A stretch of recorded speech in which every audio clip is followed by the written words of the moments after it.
नमस्कार, good morning TV में आप सभी का बहुत स्वागत है। मैं हूं आपके साथ अभिषेक तिवारी। महिला दिवस, और जब भी महिलाओं की बात होती है मुझे मजाज लखनवी का एक शेर याद आता है कि हिजाब है फितना परवर, अब उठा लेती तो अच्छा था, खुद अपने हुस्न को पर्दा बना लेती तो अच्छा था, तेरे माथे पे ये आंचल बहुत ही खूब है, लेकिन इस आंचल से तो एक परचम बना लेती तो अच्छा था। आज हमारे साथ जो शख्सियत हैं, जो महिला हैं, उन्होंने अपने आंचल को परचम न केवल बनाया है बल्कि देश प्रदेश में उसे लहरा दिया है। लोग आज इन्हें सुनने के लिए, देखने के लिए आतुर रहते हैं। और इस विशेष और ख़ास मौके पर बहुत दूर से, इंदौर से हमारे बीच आई हैं। बहुत बहुत स्वागत है। भुवन मोहिनी कवयित्री हैं, बहुत प्रसिद्ध कवयित्री हैं। बहुत स्वागत है आपका रीवा में और हमारे चैनल में। नमस्ते। सबसे पहले तो जानना चाहेंगे कि आज अंतर्राष्ट्रीय महिला दिवस है, एक शब्द क्या महिलाओं के लिए क्या बोलना चाहेंगे आप?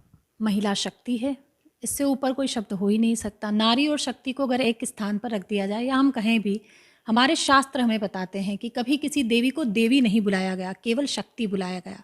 तो नारी को अगर एक शब्द में मुझे परिभाषित करना है तो मैं केवल शक्ति कहूँगी। क्या बात है, नारी शक्ति है। आपके ही कविकुल श्रेष्ठ ने लिखा था कि नारी तुम केवल श्रद्धा हो। फिर दोबारा लिखा गया कि नारी जीवन हाय तुम्हारी यही कहानी, आंचल में है दूध आंखों में है पानी। तो कैसी स्थिति देखती हैं? नारी तुम केवल श्रद्धा हो से नारी जीवन हाय तुम्हारी यही कहानी, इसके बीच में कहाँ नारियों को आप पाती हैं 21वीं सदी में? देखिए, दो साहित्यकारों का तो आपने उल्लेख कर दिया, तीसरे साहित्यकार को आप भूल गए। हरिशंकर परसाई ने एक बात कही है कि नारी जो है उसका उत्थान और सशक्तिकरण उसी दिन से शुरू हो गया था जिस दिन से घर को ये महसूस हो गया कि घर किसी एक की कमाई से नहीं चलेगा। तो मुझे लगता है कि नारी का उत्थान तब से शुरू है। और जहाँ तक आप उस युग से इस युग की बात करते हैं, तो मुझे लगता है कि नारी ने वो स्थान प्राप्त कर लिया है जिसकी आकांक्षा सदैव रही है। एक होड़ मतलब पुरुष ने हमेशा अपना एक स्थान बनाकर रखा है, लेकिन नारी ने अपना स्थान स्वयं तय किया है। पुरुष को वो जगह हमेशा मिली है, यूँ कहा जाए कि देन है, लेकिन नारी ने वो स्थान पाया है, खुद बनाया है।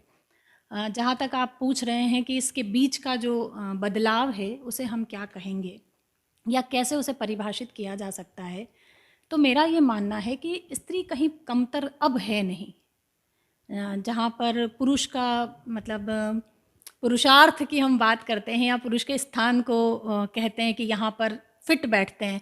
जैसे कि मैं रीवा में बैठी हूँ, आपके खुद के लिए सौभाग्य का विषय है कि यहाँ की पहली फाइटर पायलट जो थी वो यहाँ की बेटी थी, यहाँ की महिला थी। तो अब हम नहीं सोचते हैं कि नारी कहीं भी कमतर है, तो अब क्या कहा जा सकता है। बहुत अच्छी बात आपने कही कि हमारे लिए सौभाग्य की बात है कि अवनी चतुर्वेदी यहाँ की पहली देश की पहली महिला फाइटर पायलट हैं। क्या लगता है, कैसा देखती हैं जब आपको ये खबर मिलती है? हाथरस की घटनाएं देखती हैं, दिल्ली की घटनाएं देखती हैं, मध्य प्रदेश में लगातार जिस तरह की घटनाएं सामने आ रही हैं, उस शब्द को कहने में भी मुझे शर्म महसूस होती है आज के इस खास मौके पर। तो कैसा लगता है और कब तक ये मानसिकता बदल पाएगी? देखिए, ये जितनी भी घटनाएं हैं, ये मानसिक रोगियों का काम है। कोई साधारण मनुष्य ऐसे कृत्य कभी नहीं कर सकता। और मानसिक रोग को दूर किया जाए, मतलब हम शास्त्र पढ़ते हैं, उसमें एक ही बात कही गई है कि जो हमारी शिक्षा है वो ही आपका मानस रोग मिटाती है।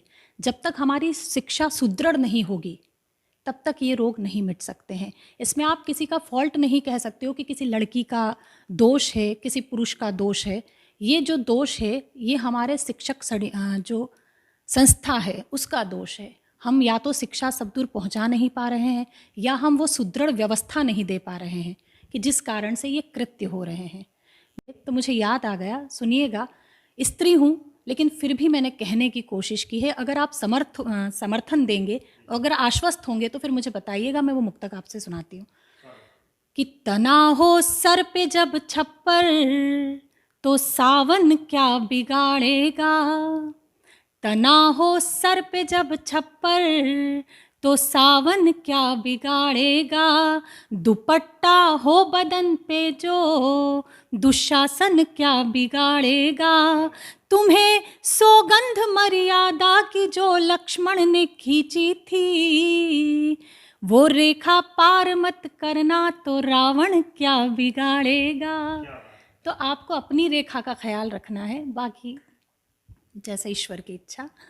बहुत अच्छे शब्दों में आपने कहा है। आज हम इस पर भी हमने चर्चा की इस विषय पर। अब हम ये जानना चाहते हैं कि आप इंदौर से हैं, मध्य प्रदेश में हैं और रीवा में हैं। बहुत ज़्यादा आपका भ्रमण होता है।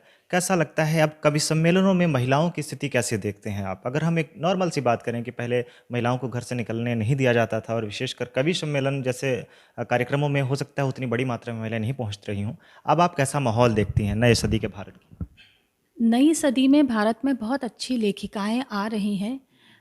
ऐसा मैं नहीं कह सकती कि पहले भी कवि सम्मेलनों में महिलाओं को नहीं आने दिया जाता था या नहीं आती थी। दर्शक के तौर पर हम हाँ, हाँ, बिल्कुल मैं आपकी बात से सहमत हूँ, लेकिन एज़ ए राइटर में जितना मैं जानती हूँ या जितना मैंने साहित्य को पढ़ा, जाना, समझा है, तो पहले भी महिलाओं की सहभागिता कवि सम्मेलनों में रही। महादेवी वर्मा जिस समय थी, मैं उन्हें बहुत मानती हूँ, बहुत पढ़ती भी हूँ। तो वो जिस समय थी, उस समय कविताओं का जो दौर था, उस पर वे बिल्कुल खरी थी। आज भी हम उन्हें पढ़ते हैं, उनकी कविताएँ आज भी जीवंत है, आज के समकालीन काल में भी वो जीवित हैं। रही बात आज की, तो आज भी नई लेखिकाएँ आ रही हैं, लेकिन युवाओं की सोच थोड़ी-सी बदल गई है। वो कविता तो सुनना चाहती है, लेकिन उनके टेस्ट के अकॉर्डिंग। वो चाहते हैं कि उस कविता में साहित्य ना होकर आज का समकालीन साहित्य भी हो। तो हम कोशिश करते हैं कि यूथ भी जुड़ी रहे। नो डाउट जो 40 से प्लस लोग हैं वो तो कविता और साहित्य सुनने आते ही हैं, लेकिन हम उस युवा से उम्मीद नहीं कर पाते हैं कि 20 साल का, 15 साल का युवा हमारे कवि सम्मेलन में आकर बैठे और कविताएं सुने। उसके लिए मैंने देखा है कि कवि सम्मेलन के प्रारूप भी बदले हैं और ये प्रारूप बदलने भी चाहिए थे। परिवर्तन के साथ ये कवि सम्मेलन चल रहे हैं, होने भी चाहिए। परिवर्तन स्वीकार्य होना चाहिए, क्योंकि आप परिवर्तन स्वीकार करेंगे तभी आगे बढ़ पाएंगे। तो नई लेखिकाएँ आ रही हैं, नए लेखक आ रहे हैं, अच्छे कवि आ रहे हैं और सबसे बड़ी बात है कि लोगों ने उन्हें स्वीकार्यता दी है। जब हम कवि सम्मेलनों की बात करते हैं तो एक चलन अभी चला है, चूँकि आप महिला हैं, आपको भी पता है कि कवि सम्मेलनों में जो 4 पुरुष हैं, 4 पुरुष कवि हैं, तो एक कवयित्री हैं। प्रदर्शन के तौर पर लिया जा रहा है, जिस तरह से उन पर टिप्पणियाँ हो रही हैं, कई बार तो बहुत हल्की टिप्पणियाँ कर दी जाती हैं। कई बार ऐसा दर्शकों को लगने लगता है कि मात्र एक प्रदर्शन के लिए, एक मनोरंजन के लिए कि 4 पुरुष हैं, 1 महिला आएँगी, थोड़ा उनसे बातचीत होगी, थोड़ा अच्छे शब्दों में प्रेम की कविता सुनाएँगी, इसलिए लाया जाता है। इस विषय पर, और ये काफ़ी गंभीर विषय है, हर जगह के कवि सम्मेलनों में ऐसा देखा जा रहा है, तो इस विषय पर क्या कहना चाहेंगे आप? मुझे ऐसा लगता है कि इसमें दृष्टिकोण काम करता है। आपने जो देखा वो अपने दृष्टिकोण से देखा, मैं अब अपने दृष्टिकोण से आपको बताती हूँ। एक स्त्री की उपस्थिति, एक महिला कवयित्री की उपस्थिति किसी भी मंच को गरिमामय और मर्यादित बनाती है। अगर महिला कवयित्री उस कवि मंच पर नहीं होगी तो कवि कुछ भी कह सकते हैं। भाषा पर नियंत्रण सभी के नहीं हो सकता, आप अंकुश लगा सकते हैं, वो मर्यादा टूट भी सकती है, लेकिन एक स्त्री की उपस्थिति किसी मंच पर होती है तो वो मर्यादा बनी रहती है। ये मेरा दृष्टिकोण है। रही बात टिप्पणी की, तो कवि सम्मेलन जो हमारा है, हम लोग कवि लोग हैं, हमारा एक परिवार की तरह व्यवहार होता है और परिवार में हर सदस्य से मस्ती का अधिकार होता है, हास्य का अधिकार होता है। आप मजाक कर सकते हैं, तो वो हम कवि परिवार का एक संबंध है, पारिवारिक संबंध है कि हम आपस में मजाक कर लेते हैं। पर मैं जानती हूँ कि ऐसा कोई कवि नहीं है जो किसी कवयित्री का सम्मान न करता हो। सारे, जैसे आज की जो हमारी टीम है, शशिकांत यादव जी हमारे शहर के पास के देवास शहर से हैं, वो आज संचालक भी हैं। उन्होंने जब मैं नई नई कवि सम्मेलनों में आई थी तो एक बेटी की तरह उन्होंने मुझे कवि सम्मेलन की रवायत से परिचय करवाया था कि बेटा ये कवि सम्मेलन इस तरीके से हैं, तुम्हारी प्रस्तुति इस तरीके की होनी चाहिए।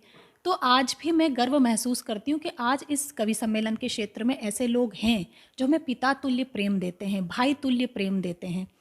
तो बस ये दृष्टिकोण पर है कि आप किस दृष्टि से देखते हैं। इतने अच्छे तरीके से आपने अपने कवि समाज का आपने पक्ष रखा है। दरअसल ये बहुत गंभीर मुद्दा था, आपने बहुत हल्के शब्दों में अच्छी चीज़ बताई। एक पॉजिटिविटी, हर क्षेत्र में एक सकारात्मक पक्ष होता है, एक नकारात्मक पक्ष होता है। तो अच्छी बात बताई आपने। हम चाहेंगे कि आज इस खास अवसर पर महिलाओं के लिए आप कुछ ऐसा जो आपने लिखा हो सुनाना चाहती हो तो प्लीज़। बिल्कुल। मैं एक्चुअली महिला दिवस की तो सबसे पहले सभी को बहुत बहुत बधाई देना चाहती हूँ। 1908 में अंतर्राष्ट्रीय महिला दिवस की स्थापना हुई थी और वो भी एक रीज़न रहा था। न्यूयॉर्क शहर में जब काम के प्रति महिलाओं की रुचि बहुत अधिक बन गई थी तो उन्होंने अनशन करके भाषण और एक हड़ताल की थी। उसके बाद महिला दिवस की स्थापना हुई थी। मैं इतना तो अधिक नहीं जानती, लेकिन जितना मेरा नॉलेज है, कई बार मैं सोचती हूँ कि महिलाओं को क्या अब तक भी पूर्ण अधिकार मिले हैं या केवल एक दिवस में उसे सिमटा कर रख दिया गया है।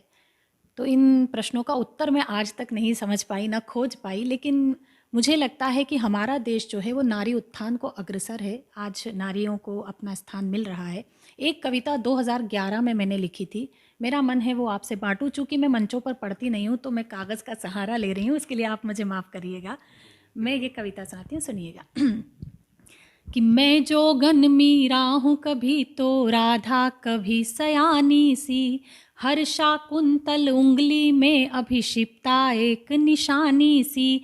मैं पांचाली का वो स्वर जो दुर्योधन के कान पड़े, मैं सतमाया मैं ही सती मैं अनमिट कोई कहानी सी। मैं सतमाया मैं ही सती। जितने भी चरित्र इतिहास में हुए हैं उन चरित्रों को पंक्तिबद्ध करने की कोशिश मैंने की है, सुनिएगा। कि मैं सतमाया मैं ही सती मैं अनमिट कोई कहानी सी। मैं वो अहिल्या पड़ी धरा पर राम का मान बढ़ाती हूँ। सब कहते हैं कि राम जी आए थे तब अहिल्या अभिशाप से मुक्त हुई थी, लेकिन मेरा मानना है कि अहिल्या ने राम जी के इतिहास में एक पृष्ठ जोड़ा है। ये मेरी दृष्टि है, सुनिएगा। कि मैं वो अहिल्या पड़ी धरा पर राम का मान बढ़ाती हूँ। मैं शबरी के जूठे बेर का प्रेम कभी बन जाती हूँ। मैं उर्मिला का संयम में सीता की लक्ष्मण रेखा। मैं वो गांधारी जिसने त्याग भरा जीवन देखा। मैं वो गांधारी जिसने त्याग भरा जीवन देखा। जब जब सृष्टि विपदा आई मैं संबल बन कर के खड़ी। कभी पद्मिनी का जोहर कभी लक्ष्मी बाई बन के लड़ी। मैं मोहिनी रूप वही जो महादेव पर था भारी। मैं मोहिनी रूप वही जो महादेव पर था भारी। हर संकट मिटाने को नारायण स्वयं बनते नारी। हर संकट मिटाने को नारायण स्वयं बनते नारी। नारायण को भी नारी का रूप लेना पड़ा जब भी संकट आया। मोहिनी का अवतरण कैसे हुआ आप लोग सभी जानते हैं। तो बस इसी के साथ मैं अपनी वाणी को विराम देती हूँ। सभी को पुनः महिला दिवस की बहुत बहुत बधाई, शुभकामनाएं। बहुत बहुत धन्यवाद। बहुत अच्छी कविता आपने सुनाई और आप मोहिनी हैं और भगवान को भी मोहिनी का रूप धारण करके आना पड़ा।